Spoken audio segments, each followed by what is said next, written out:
You are going to love being in your 30s, declared Josie. We were at a club and bar hopping because we thought that was what we were supposed to do as the final breath slash tour behind the turn of a decade, of which the social media made us geriatric. Yet I attribute that viral perspective to more 8-year-olds having their own account. With the social reds going into younger hands, everyone felt old and worse, unhealed. You're going to be so angry. She laughed like Agatha Harkness pouring herself a drink at my birthday party. F everybody, she cheered. I did not realize it was true. Everyone I know in their 40s has more peace than fear. And what I did not know is it was because they spent their 30s raging against the stupidity that took their 20s. You scroll through social media and you will see 15-year-olds that look like 40-year-olds and are as angry and insulted by this human earth as a vampire that has lived for 1,000. It's fascinating because I was never allowed to be angry. If anything, I was the pit of my parents' anger.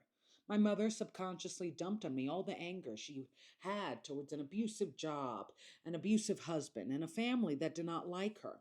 She made me her beloved chore elf and occasional TV partner. Meanwhile, my dad was so obsessed with money and the chance to watch someone he could make poor, like he felt his mother did with him, despite the fact that she always gave him money well into his 40s. They were both so upset and did not love themselves for it, which is why I laughed at her statement only to find it was true. When I met my dad again, it was an emotional, abusive disaster, and I died inside. I burnt the F out without realizing that I was a dwindling matchstick. My parents loved how I could be the most resilient child to keep loving them, but that child only became a person so frightened of being called by random numbers out of fear somebody was dumping their problems onto her. Anything that went wrong in their lives, I paid for. And it's not by chance that that energy transferred into me not being able to pay my bills at some points. How someone cuts your energy on this earth can make you bleed materially and miss opportunities that could make your life better because you were too busy wondering whether you should even stay on this earth anymore. Within weeks, Josie's prediction happened. It was like a light switch that truly came with an audio F everybody. I like no one.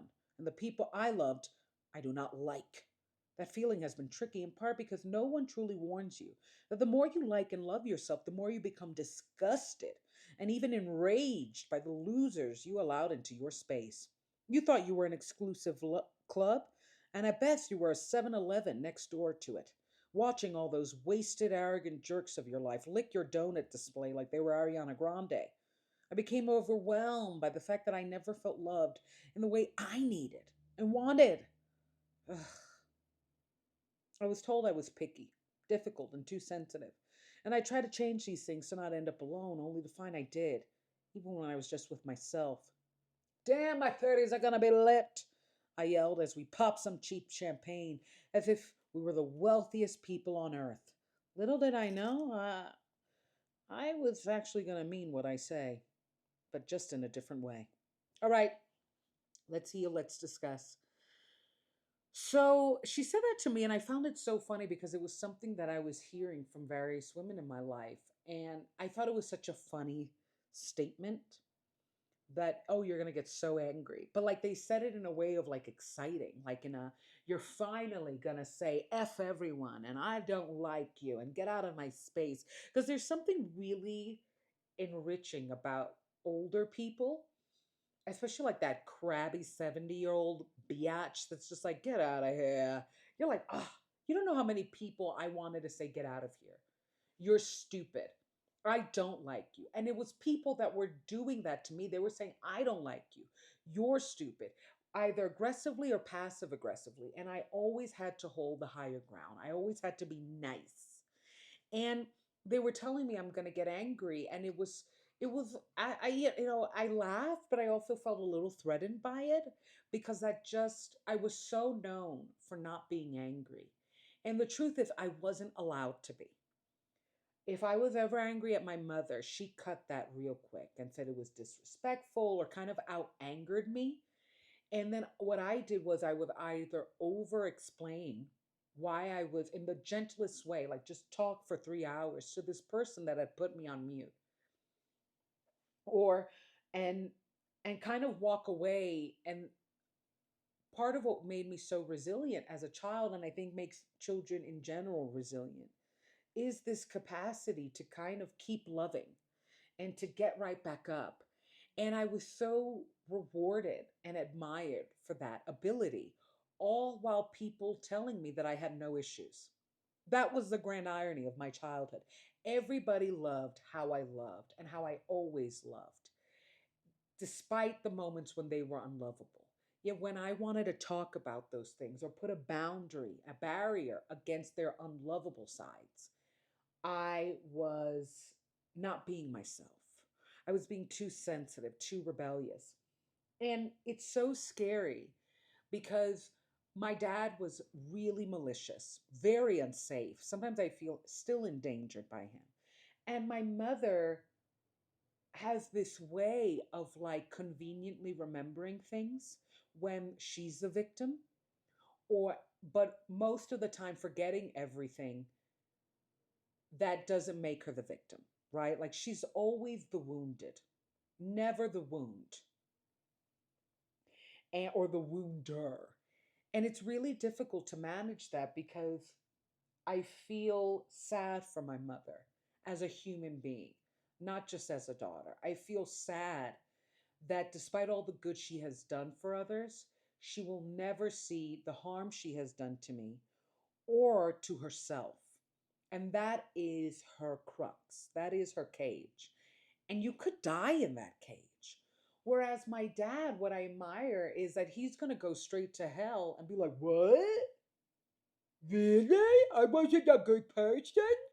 Like my mother's desperation to be a good person to everyone, even if not to herself, is totally juxtaposed to my father, who thinks that he's a great person to everyone, but is good to no one except for himself. And it's so weird to be raised by people on the opposite of a very negative spectrum. And my mother raised me to be very self sacrificing. And she was raised that way. And most of the women of my family were raised that way. And I wish I'm now relearning what it is to have a boundary. And that's because I'm exhausted by my 20s. I walked into, by age 27, which is when your brain is fully developed, by 35, it's when you probably have settled in terms of brain chemistry, all your habits, like the habits, bad and good, that you're going to keep for the rest of your life. So I'm on overdrive because time flies and you got to fix.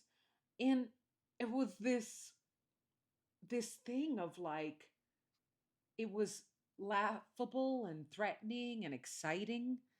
You know, the concept of anger, it's still something I don't know how to feel properly. And I've only felt volcanically because I've built it up so much. And then that person that always crossed my boundaries crossed another one, and it's done. And that's why I don't feel bad when I get angry, because it's very rare. I don't like the feeling, and it's earned by the whoever has received it from me. Absolutely earned. And now I'm just trying to check who checks me on my anger. Because I'm not the type of person to rage in public or even in private. I don't like it. Rage makes me sleepy. I don't know why. Usually I take a nap after a fight. And when I met my dad, and he was so bad to me, bad to me. He made me cry like 3 times. And that was light work in a day. And it was this overwhelming kind of, I've been living my life all wrong. And the thing about epiphanies is that light bulb can switch and the next day you turn it off. But I couldn't shake that I had dedicated my life to disappearing. And I didn't realize I lived my 20s like a disappearing act. I was running around. I was so desperate to escape my parents, escape their meanness, escape my dad's abusiveness, escape my mother's harshness, escape their family messiness, escape, that I didn't realize I was just like I was like a rat in a maze. And I admired myself for how I squeezed out of traps, but I had no direction. Even though I knew what I wanted, I never pursued it because I was still pursuing what they thought, was a good girl. Silence in the case of my dad and how he perceives victims should handle things. And will get a job you don't like in the case of my mom who did that. And I was burning out. And then it was like, you just turned 30 and you're like, holy guacamole, you're old now, according to everyone who's 8 and with an account, because that's the thing about ageism. Everyone ages, and we have no grace for that. And part of why we have no grace is that we generalize. And there's nothing wrong with generalizing. Sometimes you need to, but there's a difference between all and always, right? It's like, it's not all men, but it is always a man, right? It's not all old people, but it is always an old person, right? It's not all youth, but it is always a young person. Insert something, because we are trained. We are animals that can be domesticated, can be socialized. And when you become a personality, authentic, an individual, you kind of see that training and you hold grace for yourself and others. And I think we define old as healed, and 30 is too old to be unhealed. And the problem is, you're lucky if you're 30 and you realize how unhealed you are. I've always had older friends. Like by 18 I had a 50-year-old friend, like girlfriend. Like I love older people. And what I never realized is some of them are still not healed, not realizing they're healed, which is why, hello, you're friends with an 18-year-old old soul, right? But I think it's that you're so busy going that you don't even take a moment to stop and be like, I'm not going right.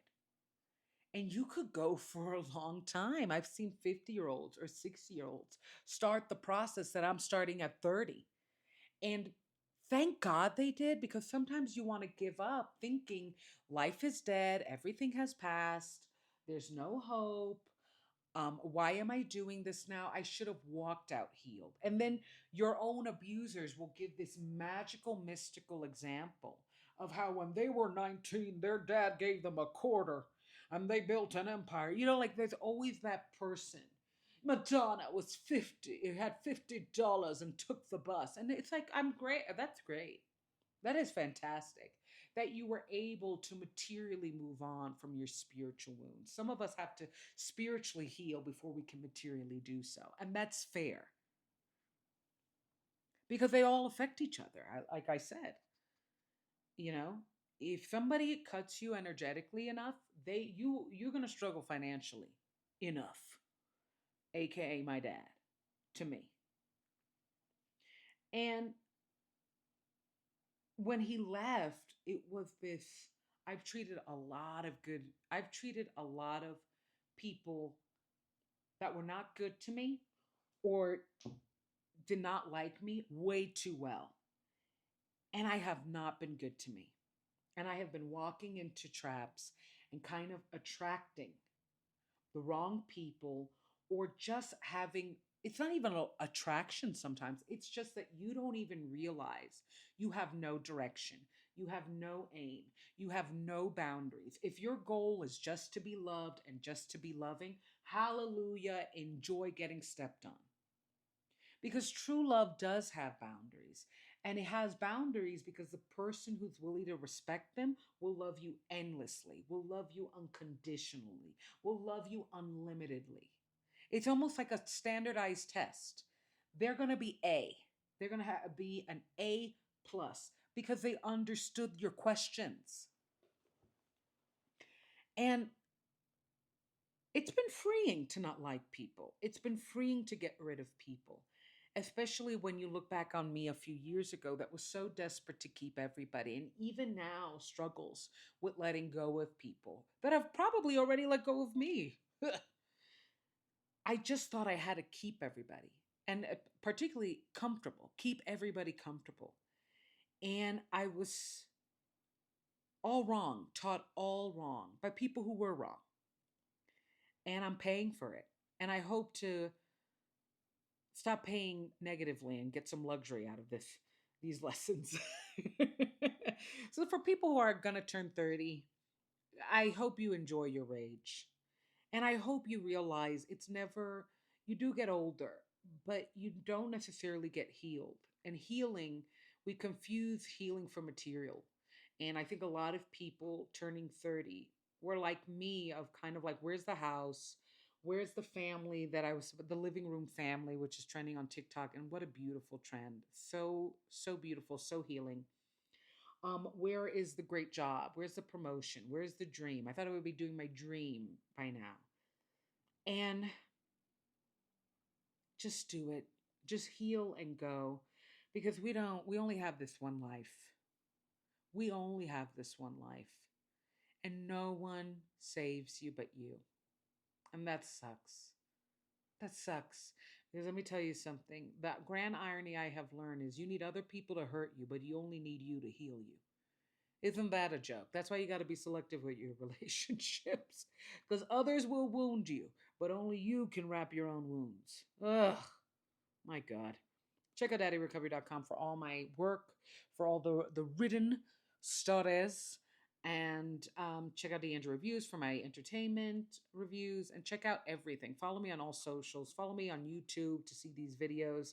And I love you and I thank you. All right.